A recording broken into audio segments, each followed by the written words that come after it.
back, it makes a lot of sense because I believe that to be a transmedia producer in my world, it really is starting off with, a technology understanding. You may not have to know how to code, right? But you should have a good technology perspective on things. And obviously for the love of entertainment. So that really helps a lot. So even if you don't know how to code, but you understand what a server is, you understand what a database is, all of that stuff, that really helps a lot. And that helps a lot in my world because from the animation stuff, how I got into the gaming end of things was then at the time, Apple released its SDK kit. Because we had animators and we had storytellers, and I came from a tech background, it was the idea like, whoa, everybody's learning, Objective-C, let's just do it. We have nothing to lose, let's just do it. And that's kind of how we started. And then as we were making games for other people were asking us, could you help us market our games that you built for us? And that's how the idea of Spazzmania came about, was like, well, if we're marketing these games, somebody's got to find a way to find these games. And that's how it happened. Yeah, Susan, what about you? I actually would come at it from story. The way I got into Transmedia, I literally, again, kind of fell into it. I was working on this paranormal project, and I thought we had uncovered a really interesting story.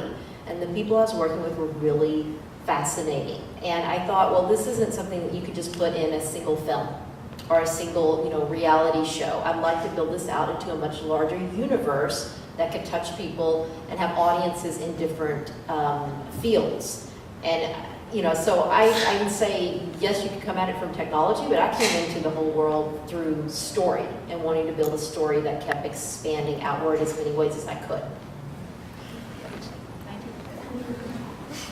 I love this question because there's not really a single answer. And what I found doing this for over 8 years now is that it really depends on the perspective and where you come. So let's see, we've got Lin coming from technology, we've got Susan coming from story, and I'm coming from audience and experience design. Because I started out as an interactive producer building websites and social networks. And it was all about interacting with the people. And yeah, there has to be an appreciation for story, and I don't want to discount story because that is key.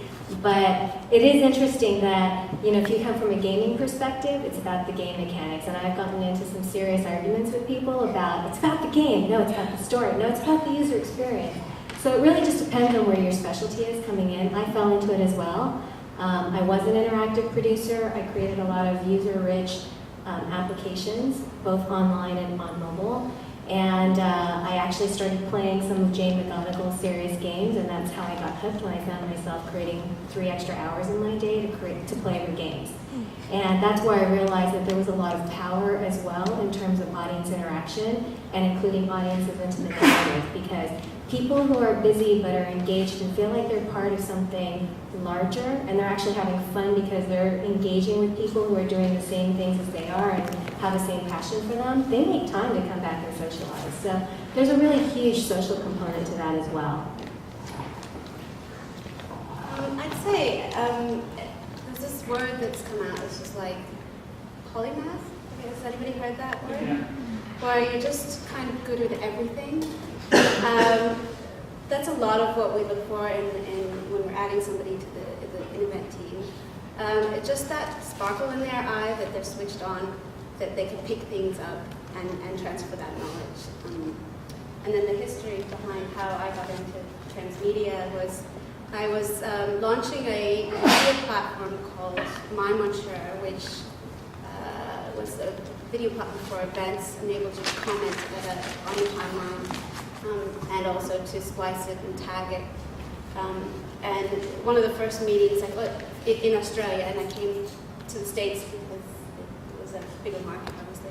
One of the first meetings was with Lance Wheeler, and he mentioned the word transmedia and told me what it was. And then I was sold from that point on. Yeah, that idea of a juggler that could actually, or spinning plates, as my co-founder Beth, who's definitely a transmedia producer, transmedia creator herself, the ability to jump from one thing to the other and land on your 2 feet or 4 feet, whatever animal you are. I want to actually go back to the fact that we're all women producers here, and the fact that we have 48% of PGA, of the Producers Guild of America, are women. And I don't want to say, what is it about us that actually makes us so good, but actually, what do you think, and I've seen a lot of really, really, really amazing women in this field, not only transmedia, but producing. But let's even look at transmedia, because it's like, it's taking the idea of a producer and elevating it to the next level. There's more in it. So the first question is, why do you think there are a lot of women producers and transmedia producers? And maybe the second one would be, what is that next level of you getting to the next level is needed? Like, what do you think is a perfect transmedia producer to have? Ooh, okay, battle of the sexes. Well, they always say women are better multitaskers. So, and I think we tend to be very focused and methodical, and because in transmedia there's so many things. Like Lynn said, there's the technology aspect. If you're doing it from a marketing perspective, and even if you're not, you're doing it from an indie perspective, you have to wear a marketing hat. I kind of feel like when you get into the practice, you ought to be given a hat rack. And there should be like 5 hats there, and on some days you're going to wear 3 of them. And you have to be able to take them off and put a new one on and switch your perspective. So yes, you have to have technical knowledge. You have to be able to talk to the developers and tell them what you want. You have to have knowledge on market research and audiences, because you might be doing this story for yourself, but if it gets out to no one, it makes no point. So you have to really understand, who are they that you're writing this experience and story for? How are they consuming it? And then make your decisions based on that, as well as the story that you're trying to create. It's also understanding creative, right? Where can you bend the rules? Where can you expand the world? Where do you develop the characters? I think there's a social sense about this too, where you have to understand the people that you're working with and dealing with, right? And there has to be passion. So I think having the ability to do all of these things at once, simultaneously sometimes, is one of the key reasons why you see women producers doing so well. Yeah, and I think that's a great answer, and to add to that, I do believe that women are better at multitasking, but I also feel communication-wise as well, because we're more verbal and expressive. So even with my team, my team are all guys. I'm the only female.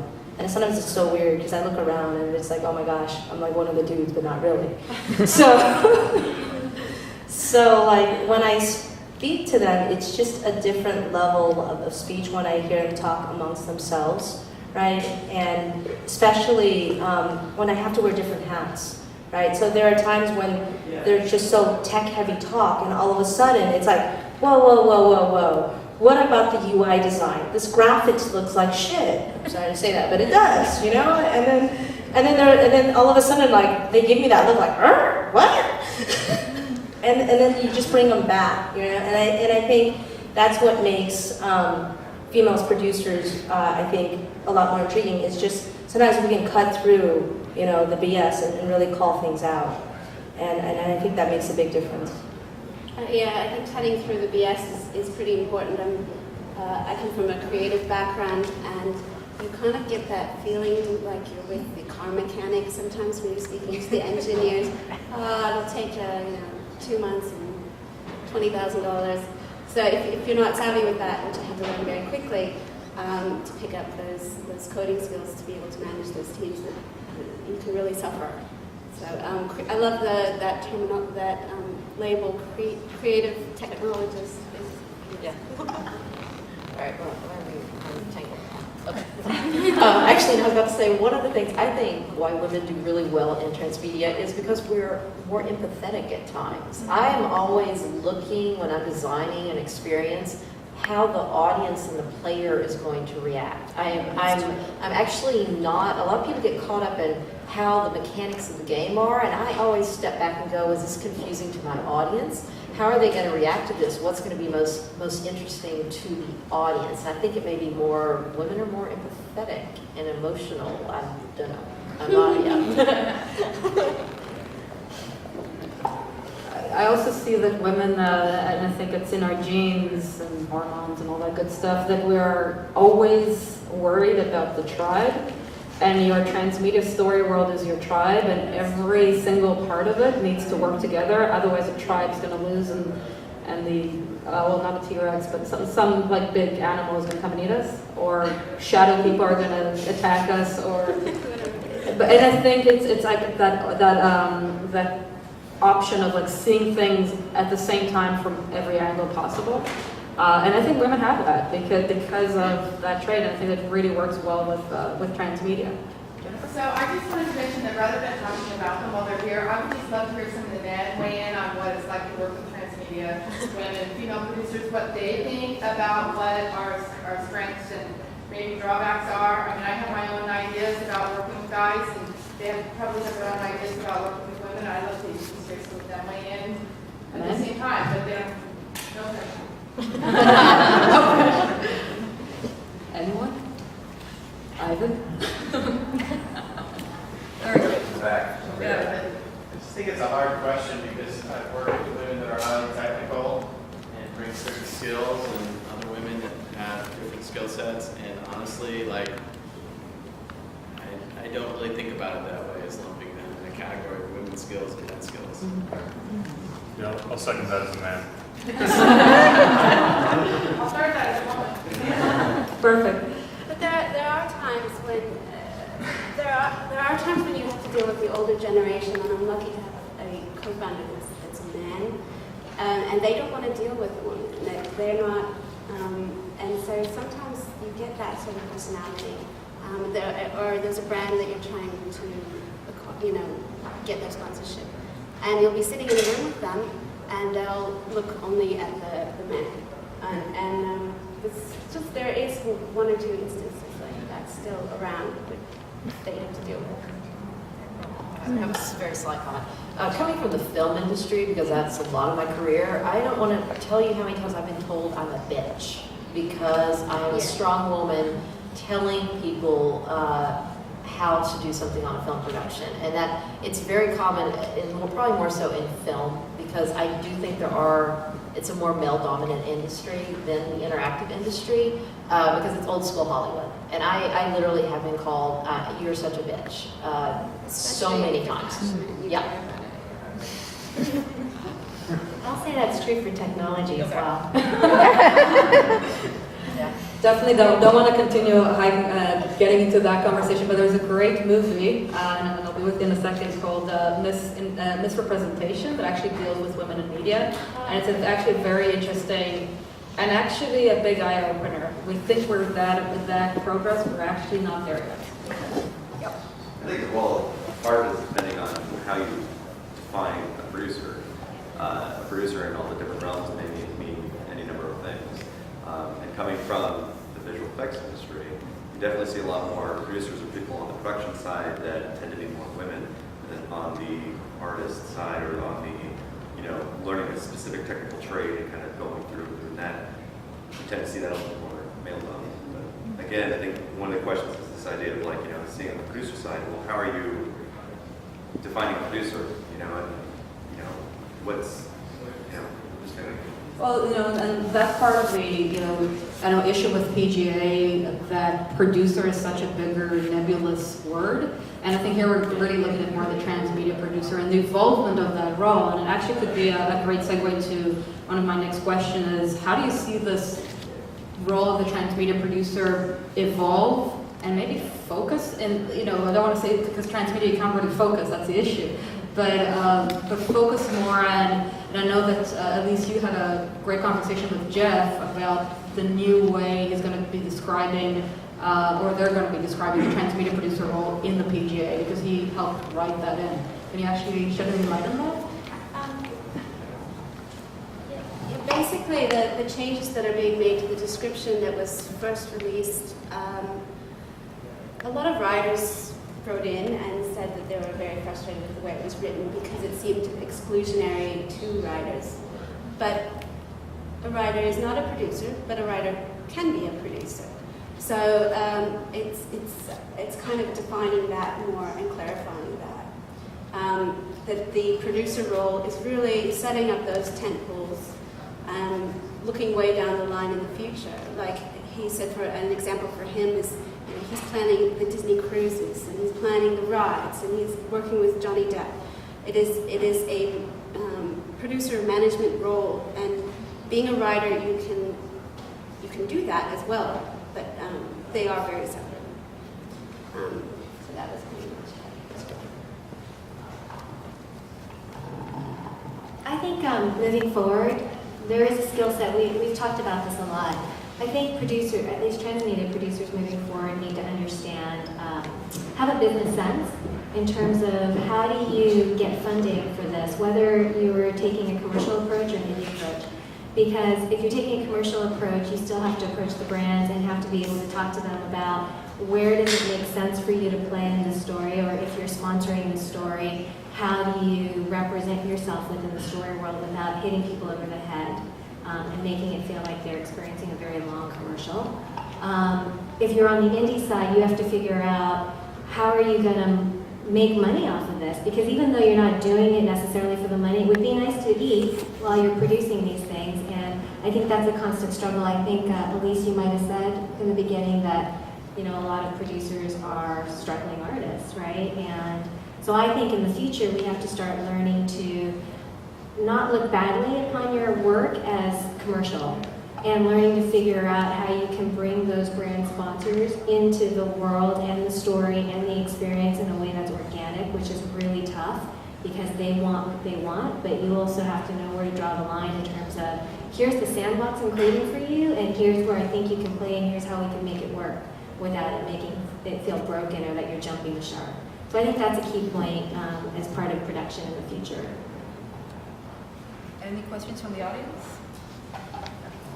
So, I'm just curious how you think about users who may not, as a producer, you want somebody to, you have content on Twitter and Facebook and as Orca, older stuff. So, how do you deal with the fact that not every user is going to be an avid user of all those platforms? Like, do you repost, that's clear. Elise wants to jump in. So basically when we're putting together and we do that character persona jump into the audience's shoes before we start any production. And, a lot of people think that everybody has to be that creative user leading the group, but I think it's really important to account for all of the users. So I personally categorize them into passive, engaged, and creative. And some of them will move to that creative role, which is where you want them to be.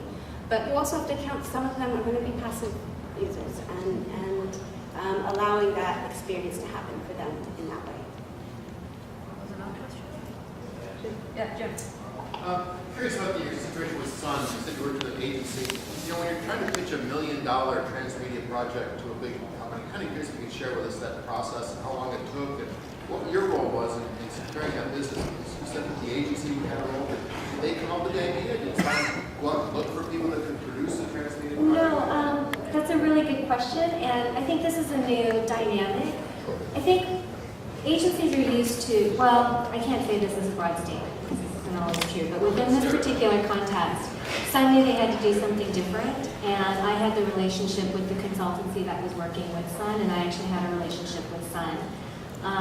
So when they said, we have this problem, and we need to solve it, and the launch is happening, it took, first of all, 3 months of education inside Sun to teach them what we were trying to do. Transmedia wasn't even a term that existed at the time, so it was more about using the power of narrative and story to really hook people and bring them into an experience, and then building that product into that experience so that it wasn't kind of in your face. Because we knew with this demographic, they weren't going to react well to having a commercial put on them. So they had to come in because they either loved the story, loved the character, or wanted to be part of this experience or community. And then through the process of playing through the story, they discovered, oh, this is a Sun platform. And oh, wow, this is what you could do. So it was more taking an approach of show me what you can do versus tell me what you could do, which, back in 2009 when that came out, so much marketing was all about telling me what this product can do rather than just letting me play with it and see what it can do. Let me push the boundaries, give me the tools to play with it and create. So that was one, but still, even within the organization, even though they were open to a new idea, a new way to market that product, it was 3 months of conversation and education with the executives. And you know, I was very fortunate. Christy Dina, I don't know if any of you have heard that name, but if you have, she's, you know, one of the early pioneers of the whole movement, as well as, you know, alternate reality gaming. And while she was doing her master's, she had a document up on one of her blog sites, she had many at the time, and she essentially compiled all the results of all the arcs that had ever been done in terms of whether it was commercial. So you had Art in the Heist there, you had the Microsoft one for Vista. There were a whole bunch, I can't remember them now. But essentially I went through every single one of them, even though they weren't related.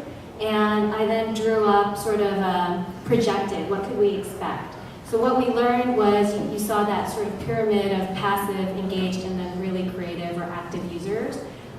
So we discovered that it was somewhere between the 1% and 10%, if you were lucky, the 10% to get the really active users, and then you would have maybe a 20% spread that were sort of crossing the fence, and then the rest passive.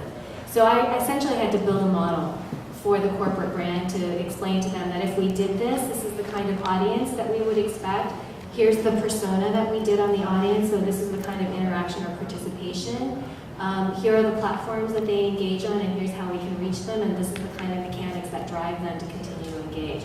And then we did a projection based on the potential audience, so we had to do a market opportunity assessment to say, okay, so what is the universe of audience that we could reach with this campaign? And then we applied the percentages, so, you know, potentially we would convert half of